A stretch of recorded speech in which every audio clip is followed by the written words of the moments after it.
ጤና ይስጥልኝ እንደምናመሻችሁ ክቡራትና ክቡራን ተመልካቾቻችን ከኢቲቪ 57 እነሆ ወደ ምሽቱ የስፖርት ዜናዎች እናልፋለን። ከዜናዎቹ ጋር ደግነት መኩሪያኔ ሲንቄ ባንክ የስፖርት ዜናዎቻችን የክብር አጋር ስለሆነ ከልብ እናመሰግናለን። የኢትዮጵያ ብሔራዊ ቡድን አሰልጣኝ ዮሐንስ ሳህሌ ለ23 ተጫዋቾች ጥሪ ያደረጉ። ዋሊያዎቹ ከሳኦ ቶሜና ፕሪንሲፔ ጋር ለሚያደርጉት የ2027 የአፍሪካ ዋንጫ የቅድመ ማጣሪያ ጨዋታዎች አሰልጣኝ ዮሐንስ ሳህሌ ዛሬ ለ23 ተጫዋቾች ጥሪ አድርገዋል። በርካታ ነባር ተጫዋቾችን በስብስባቸው ያካተቱት አሰልጣኙ ከሀገር ውጭ ከሚጫወቱ ተጫዋቾች ጋቶች ፓኖምና ከናን ማርክነህን በስብስባቸው ውስጥ አካተዋል። የነገሌ አርሲው ከቤ ብዙነህ፣ የአዳማው ብዙአየሁ ሰይፈ፣ የወላሎ አዲግራት ዩኒቨርሲቲው ብሩክ እንዳለና የመቻሉ ግሩም ሀጎስ ለመጀመሪያ ጊዜ ለዋሊያዎቹ ጥሪ ቀርቦላቸዋል። ሲዳማ ቡና፣ መቻል፣ ኢትዮጵያ መድን፣ አዳማ ከተማና ድሬዳዋ ከተማ ደግሞ ሶስት ተጫዋቾችን በማስመረጥ ቀዳሚ ክለቦች ሆነዋል። አሰልጣኝ ዮሐንስ ሳህሌ ስለ ተጋጣሚያቸው ሳኦ ቶሜና ፕሪንሲፔ እንዲሁም ጥሪ የተደረገላቸውን ተጫዋቾች በተመለከተ የሚከተለውን ብለዋል። ስለ ተጋጣሚያችን ሳኦ ቶሜ ማንነትና ምንነት መዘጋጀት ስላለ ከዚህ በፊት የተጫወቱትን አንዳንድ ቪዲዮዎች ጥናት በማድረግ እንደዚሁም ልናገኝ የምንችለውን ዳታዎች በማሰባሰብ ለሚቀጥለው ጨዋታችን ምን ማድረግ እንዳለብን ፕላን እያወጣን ነው። አሁን ትላንትና ባደረግነው የመጨረሻ ምልመላ 23 ለብሔራዊ ቡድን የሚሆኑ ተጫዋቾችን መርጠን ጨርሰናል። በግብ ጠባቂዎች 3 የመረጥን ሲሆን አቡበከር ኑራ ኢትዮጵያ መድን፣ ፍሬው ጌታሁን ድሬዳዋ ከተማ፣ ሰይድ ሀብታሙ ሐዋሳ ከተማ፣ ተከላካዮች አለም ብርሃን ይግዛው መቻል፣ አስራት ቶንጆ ድሬዳዋ ከተማ፣ ያሬድ ካሳዬ ኢትዮጵያ መድን፣ አብዱሰላም ዩሱፍ ድሬዳዋ ከተማ፣ ያሬድ ባዬ ሲዳማ ቡና፣ ራንኬል ጀምስ ኢትዮጵያ ቡና፣ ምኞት ደበበ ፋሲል ከነማ፣ ግሩም ሀጎስ መቻል። አማካዮች ሀብታሙ ተከስተ ፋሲል ከነማ፣ ጋቶች ፓኖም አል አረቢ ሳውዲ አረቢያ፣ ብሩክ እንዳለ ወልዋሎ አዲግራት ዩኒቨርሲቲ፣ ብዙአየሁ ሰይፉ አዳማ ከተማ፣ ወገኔ ገዛሃኝ ኢትዮጵያ መድን፣ ቢንያም አይተን አዳማ ከተማ። አጥቂዎች ቸርነት ጉግሳ መቻል፣ መስፍን ታፈሰ ሲዳማ ቡና፣ አቡበከር ሳኒ አዳማ ከተማ፣ ከቤ ብዙነ ነገሌ አርሲ፣ አቤል ያለው ሲዳማ ቡና፣ እንደዚሁም ከነአን ማርክነ አልሸባብ ከኦማን ናቸው። በዚሁ መሰረት ለሚቀጥሉት ቀናት የመጨረሻው የፕሪሚየር ሊግ ውድድር ከተደረገ በኋላ በአጭር ጊዜ ውስጥ ለሚኖረን ዝግጅት እነኚህ ተጫዋቾች ወደ ሆቴል በመግባት ዝግጅታችንን የምንጀምር መሆኑን እናሳውቃለን። 43ኛው የአዲስ አበባ አትሌቲክስ ክለቦች ሻምፒዮና በይፋ ተጀመረ።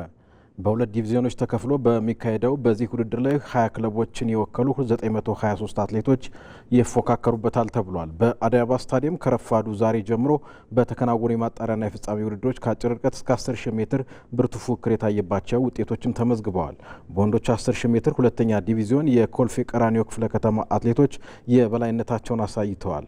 ሄርቆ ነጋሳና ወርቁ ባይሳ አንደኛና ሁለተኛ በመውጣት ድል ሲቀዳጁ የአራዳ ክፍለ ከተማ መውጫው አዳነ ሶስተኛ ደረጃን ይዞ አጠናቋል። በሴቶች 10000 ሜትርም አንደኛ ዲቪዚዮን የኢትዮ ኤሌክትሪኳ አሰፉ አብሃ ውድድሩን በአንደኝነት ስታጠናቅቅ አንችናሉ ደሴ ከኦሜድላና ማሪቱ ከተማ ከፌዴራል ማረሚያ ቤት ተከታትለው በመግባት የሁለተኛና ሶስተኛ ደረጃን ይዘዋል። በሴቶች 100 ሜትር ሁለተኛ ዲቪዚዮንም የፍጻሜ ውድድሮች ተደርገዋል።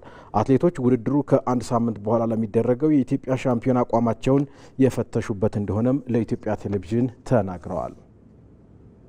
ውድድሩ እኔ አሸንፋለሁ ብዬም አልገባሁም። ሁሉም ቁምጣ የለበሱት ሁሉም ተወዳዳሪ ለማሸነፍ ነው የሚገቡት። እኔ በቃ ከገባውም አሪፍ ሰዓት እሮጣለሁ ብዬ ነው ገባሁት። እንደ ፈጣሪ ብዬ አሸነፍኩ። ደስ ብሎኛል። ለቀጣይም አሁን ፈጣሪ ካለ በሁለት ሳምንት ውስጥ ሌላ ውድድር ስላለ እሱ ላይ ዝግጁ አደርጋለሁ። 10,000 በመጀመሪያ ጊዜ ነው የገባው። በቃ 1 እስከ 3 ወጥቻለሁ ብዬ ነው ራሴ ገመትኩኝ። እዛ እግዚአብሔር ረድቶኝ ሁለተኛ ወጥቻለሁ። አሪፍ ነበረኝ። ልጆቹም በጣም ጎበዝ ልጆች ነው አሉ። የለሚኩራው በጣም ብዙ ዙር ነው የመራ። ከዛ ተከትሎ ነው እኔና እርኮ ከሱ ተከትሎ ነው ምን ራሴ ጠብቀው ነው ምን በዚህ ውድድር ለክለቤም ጥሩ ውጤት አመጣለሁ ብዬ ነበር። ወር ከሳምንት ነው ከዱባይ ከተመለስ። ያው ብዙ በቂ ትሬኒንግ አልሰራውም ነበር። ካሰቡት በላይ ርጫለሁ። እግዚአብሔርን አመሰግናለሁ። ትራኩ አሪፍ ነው፣ በጣም ይመቻል፣ አሪፍ ነው። ግን አሁንም ይሄ ነው አንድ ትራክ ስቴዲየም የሚባል ለአትሌት በጣም ጥሩ አይደለም። ምክንያቱም ተገፋፍተን ነው የምንሰራው። አየሩም ጥሩ ነው፣ ፀሐይ በመሆኑ ቀንም በጣም ስለሆነ እንደ ቀኑ አይደለም። አየሩ ጥሩ ነው። ትራኩም በጣም አሪፍ ነው። ከሌሎች ትራክ በጣም ጥሩ ትራክ ነው ይሄ። የአዲስ አበባ አትሌቲክስ ፌዴሬሽን ፕሬዝዳንት አትሌት መልካሙ ተገኝ በበኩላቸው ውድድሩ ታላላቅ ክለቦችን የመቀላቀል ዝንባሌ ያላቸው ተስፈኛ አትሌቶች ራሳቸውን የሚያሳዩበት መድረክ እንደሆነ ተናግረዋል። እንግዲህ ውድድር ትልቁ ዓላማው አትሌቶችን ማጠናከር፣ ክለቦችን ማጠናከር፣ መሸለም፣ መደገፍ፣ አትሌቶች ያሉበትን ወቅታዊ ኮንዲሽን ራሳቸውን እንዲያዩና በቀጣይ የኢትዮጵያ አትሌቲክስ ፌዴሬሽን በሚያደርገው የኢትዮጵያ ሻምፒዮና ላይ ራሳቸውን አዘጋጅተው ወደ ኢትዮጵያ ሻምፒዮና የሚገቡበትንና ክለቦችም ደግሞ አትሌቶቻቸውን በመምረጥ በቀጣይ ለዓለም አቀፍ ውድድሩ ዝግጅት በማድረግ ይህን ዝግጅት ያው እያዘጋጀ እንገኛለን። ሁለተኛ ዲቪዚዮን ያው እርስ በርሳቸው ነው የሚወዳደሩት። ሁለተኛ ዲቪዚዮን ደግሞ ክለብ የሌላቸው አትሌቶች ወደ አንደኛ ዲቪዚዮን ክለብ መጥተው በመቀጠር ራሳቸውንም እንዲለውጡ በማድረግ ትልቅ ፋይዳ ያለው ውድድር ነው ማለት ነው። ውድድሩ እስከ ፊታችን መጋቢት 6 እንደሚደረግ ባልደረባችን ይበልጣል ሰውነት ነው የዘገበው። ወደ ቀጣዩ ዜና አልፋለሁ። የዓለም አትሌቲክስ በዚህ ዓመት በተለያዩ ሀገራት የሚደረጉ ከ280 በላይ ውድድሮች የሚደረጉባቸውን ቀናት ይፋ አደረገ። ውድድሮቹ ካላቸው ጥራት በመነሳት የወርቅ የብርና የነሐስና ፈታኝ ተብለው ሲከፈሉ ኢትዮጵያ በነሐስ ደረጃ ውድድሩን የምታስተናግድ ይሆናል። ዘንድሮ ለመጀመሪያ ጊዜ የኮንቲኔንታል ቱር ውድድሮችን የሚያስተናግዱ ሀገራት ዝርዝር ውስጥ ኢትዮጵያን ጨምሮ ግብጽ፣ ሌሴቶ፣ ኦማንና ሳውዲ አረቢያ ተካተዋል። የአዲስ አበባ ግራንድ ፕሪ የዓለም አትሌቲክስ የነሐስ ደረጃ የተሰጠው ሲሆን ውድድሩም ሚያዝያ 10 2018 ዓ.ም ይደረጋል። በ2026 የኮንቲኔንታል ቱር በ5 አህጉራት ውስጥ 11 የወርቅ ደረጃ ውድድሮችን እንደሚያካሄድም የዓለም አትሌቲክስ ይፋ አድርጓል። የወርቅ ደረጃ ውድድሮቹ መጋቢት 27ና 28 በሜልቦርን አውስትራሊያ የሚጀመሩ ሲሆን በኬንያ፣ ጃፓንና ሌሎች ሀገራትም ቀጥለው የሚደረጉ ይሆናል። ከውጪ በአውሮፓ ቻምፒዮንስ ሊግ ተጠባቂ የጥሎ ማለፍ ጨዋታ ሪያል ማድሪድና ማንቸስተር ሲቲ ለአምስተኛ ተከታታይ ዓመት ዛሬ ምሽት የሚያደርጉት ጨዋታ ይጠበቃል። በፓርክ ደ ፕሪንስ ደግሞ የአውሮፓ ሻምፒዮኑ ፓሪስ ሰን ጀርማ ከዓለም ሻምፒዮኑ ቼልሲ የሚያደርጉት ጨዋታ እንዲሁ ይጠበቃል። ባየር ሊቨርኩሰን ከአርሰናልና ቦዶ ግሊምት ከስፖርቲንግ ሊዝበንም ዛሬ ምሽት የሚደረጉ ሌሎች ጨዋታዎች ናቸው። ዮሴፍ ሹምዬ ተጨማሪ አለው። በሻምፒዮንስ ሊጉ የከባድ ሚዛን ፍልሚያ ሪያል ማድሪድ ከማንቸስተር ሲቲ ቤርናቦ ላይ ይገናኛሉ። ሁለቱ ኃያላን ባለፉት 4 ተከታታይ ዓመታትም በጥሎ ማለፉ ተገናኝተዋል። የላሊጋው ሁለተኛና የፕሪሚየር ሊጉ ሁለተኛ ለ5ኛ ተከታታይ ዓመት እርስ በርስ የሚፋለሙበት ጨዋታም በእጅጉ ተጠብቋል። በዚህ ዓመት በሻምፒዮንስ ሊጉ የዙር ውድድሮች ላይ ተገናኝተው ማንቸስተር ሲቲ 2-1 ማሸነፉም አይዘነጋም። ባለፈው ዓመት ባደረጉት የጥሎ ማለፍ ጨዋታ ደግሞ ሪያል ማድሪድ ሁለቱንም መርሃ ግብሮች አሸንፏል። ነገር ግን ሎስ ብላንኮቹ በእነዚህ ጨዋታዎች ላይ ልዩነት የፈጠሩ ተጫዋቾቻቸውን ዛሬ አገኙም። ያኔ ግብ ያስቆጠረው ሮድሪጎ የረዥም ጊዜ ጉዳት አጋጥሞታል። በደርሶ መልሱ 4 ጎሎችን በስሙ ያስመዘገበው ኪሊያን ኤምባፔም በጉዳት ምክንያት የመሰለፉ ነገር አጠራጣሪ ነው። በውድድር ዓመቱ 13 የሻምፒዮንስ ሊግ ጎሎችን ያስቆጠረውን አጥቂ ማጣትም ለአሰልጣኝ አልቫሮ አርቤላዋ ትልቅ ቁጭት ነው። ጁድ ቤሊንግሃምና ዳኒ ሴባዮስም አይሰለፉም። በጉዳት ስብስባቸው የሳሳው ሎስ ብላንኮቹም በፊት መስመራቸው ከቪኒሺየስ ጁኒየር ከኋላ መስመራቸው